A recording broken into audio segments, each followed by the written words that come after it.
Alright, hey guys, and welcome to the HD edition of games I bought recently. If you haven't noticed, there's more room on the sides now, no more black bars. I got all this extra space. I don't know what I'm going to do with it.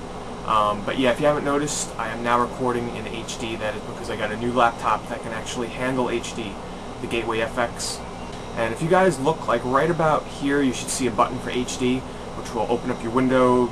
It'll become nice and large and nice and clear. The audio will become better.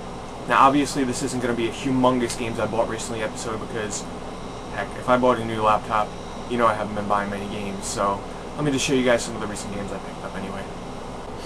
So I'm going to get started with a game that's unique and that you guys would probably have never expected this, and that is The Witcher on the PC.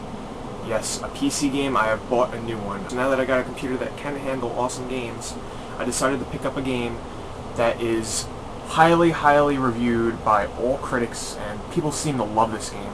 A lot of people say that The Witcher is one of the best PC RPGs that you can play, and many go as far as to say one of the best RPGs of all time. It's an action RPG, and honestly, I haven't really watched too much gameplay on it.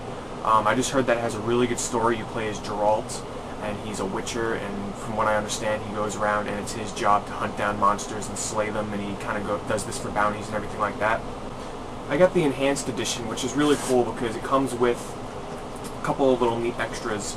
It has a lot of discs like the soundtracks and everything, but what's really cool is it comes with a little book here, which is like a couple of chapters from the Witcher book.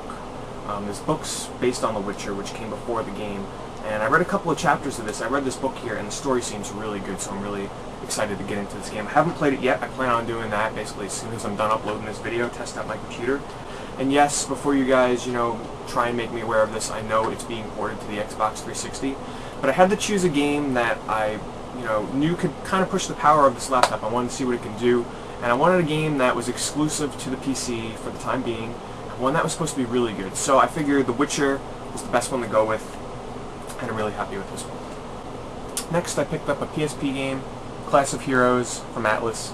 This is another one of those hardcore RPG games, and I really thought I was going to get into this one, but honestly, starting off this game was it was brutal, okay? When you're creating your characters, you roll random numbers to get your stats, so sort of like old D&D where you roll numbers and you get, random numbers to distribute throughout your character as well.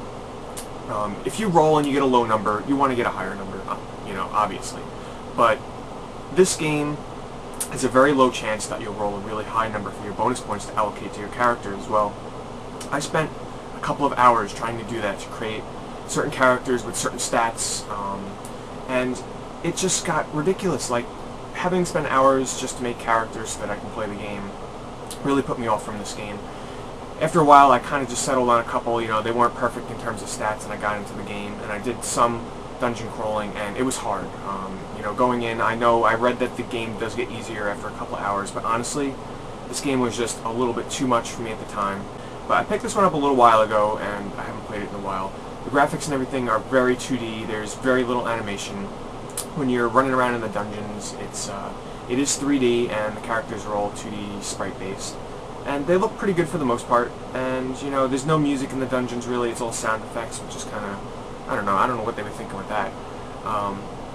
But I would say definitely, if you didn't like the Darkspire, or if you don't like Etrian Odyssey, this game is not going to change your opinion. But if you enjoy RPGs like that in first person, this game has some mechanics going on for it, like you can create certain characters, and there's many different races and classes you can choose, but certain races get along with certain other races, and certain ones don't. So if you want the best team, you got to make sure you have the right races. It's pretty complex, and I would not recommend it to everybody. I would say definitely look into this game beforehand and know what you're getting into.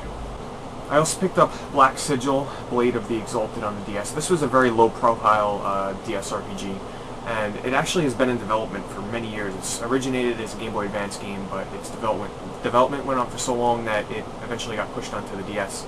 And I was really looking forward to this one for a while. It kept on getting delayed and delayed and delayed. No one really knew why. And as it ends up, it really didn't live up to much of the hype that it had going around. The main reason why this game had so much hype is because many people compared it to Chrono Cross because it used a very similar style, graphical style. The sprites, and even down to the menus and the character portraits, everything, combat, everything like reeked of Chrono Trigger, which isn't a bad thing. But the one thing that I absolutely hate about this game is it has incredibly high encounter rates. I'm not kidding when I say that you're going to get aggravated. I don't care how much of a grind lover that you are, I mean, I'm sure there'll be a few of you out there that will kind of actually appreciate the high encounter rate. Not many of you, but I'm saying like every few steps you're going to run into a random encounter battle, and it can get really excessive, especially on the world map. Especially in the beginning when you don't have really many abilities, you don't have many party members. It gets really, really boring and repetitive. And I put a couple hours into this game, and I must admit it looks really good. It has a lot of potential with a lot of the moves that you get and everything. The sprite-based graphics look really good, but the encounter rate, wow, what a put off. I might go back to this one, because it does have some potential to get, be a pretty good classic RPG, because the combat system is sort of like real-time / turn-based. But honestly, the high encounter rate was just so ridiculous that I had to put it down for a little bit. The Legendary Starfy on the DS.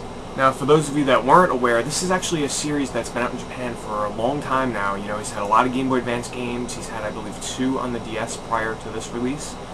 In terms of its gameplay, it's a platformer with less emphasis on jumping and more on swimming, because all the levels are, for the most part, all the time, are underwater, so you're always swimming, you're using different power-ups. For those of you that like platformers like Kirby, you definitely got to give this one a try if you haven't already.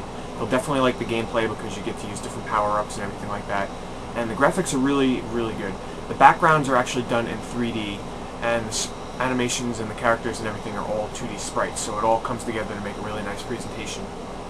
Definitely check it out if you're a fan of platformers. The Conduit on Wii. Now, if you watch my Wii collection video, I already mentioned about this game, and I can still kind of stand by it. I haven't really played it that much since then, but honestly, it's what you'd expect. It's a first-person shooter on the Wii with some online capabilities, and those of you that don't have an Xbox 360 or a PS3 and you want to play a shooting game online, this is your best bet. There's really nothing else out there on the Wii like this that offers online play. BlazBlue Calamity trigger on the Xbox 360. Excellent fighter. You guys have heard me going on about this one a little bit before. Highly, highly enjoyable. If you like 2D fighters, you got to pick this game up. It's much more offense driven than anything.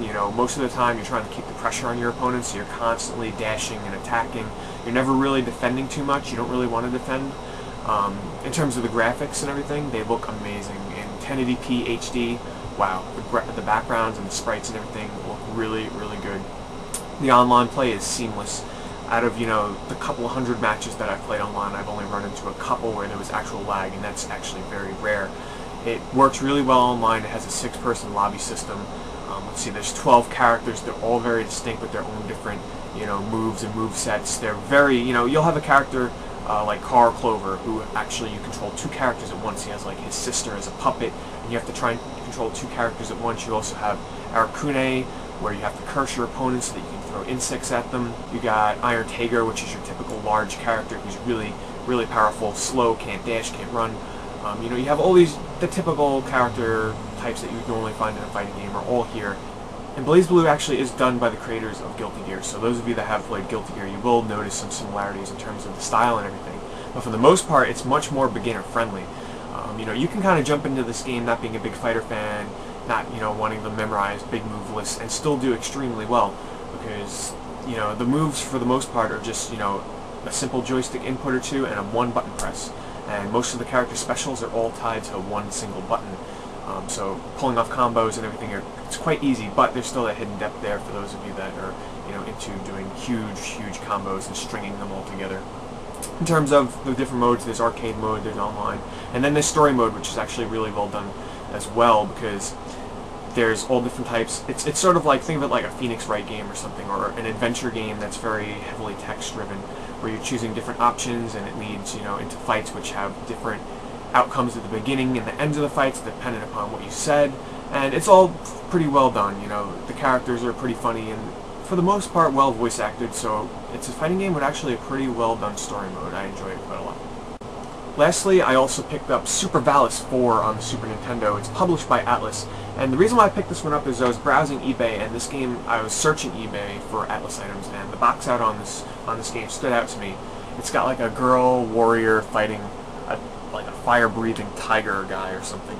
I don't know, it just looked like a pretty cool cover, so I didn't really even research that much. I watched like one gameplay video, and it looked like a lot of fun. It's a side-scrolling action platformer game where the main emphasis is beating the levels as fast as you can, because while you're playing the levels, there's actually the boss's life bar is on the bottom of the screen the entire time, and it's actually going up, you know, as time goes on throughout the level. So you actually want to beat the level as fast as you can, so that when you get to the boss, he has as few of life hit points as possible. So the emphasis is on running through the levels as fast as you can, and it's really simple gameplay, you know. You got your typical hack and slash where you can just kill enemies like that, and then you can find different power-ups, which what I find really unique and actually pretty tough and challenging is that once you pick a power-up, it replaces your old one, and you can't switch power-ups. Unless I'm doing something wrong here, you can't switch power-ups once you've chosen one. So if you have a really powerful power-up and you choose that for a boss and you have a couple of them left over when you start the next level, tough luck. You either got to replace it or you know, use them up. You can't stockpile and save them. But it's really challenging. It's a pretty tough game. It's a lot of fun, and I'm enjoying it a lot. So there you go, guys. I hope you enjoyed this episode, and I'll see you soon.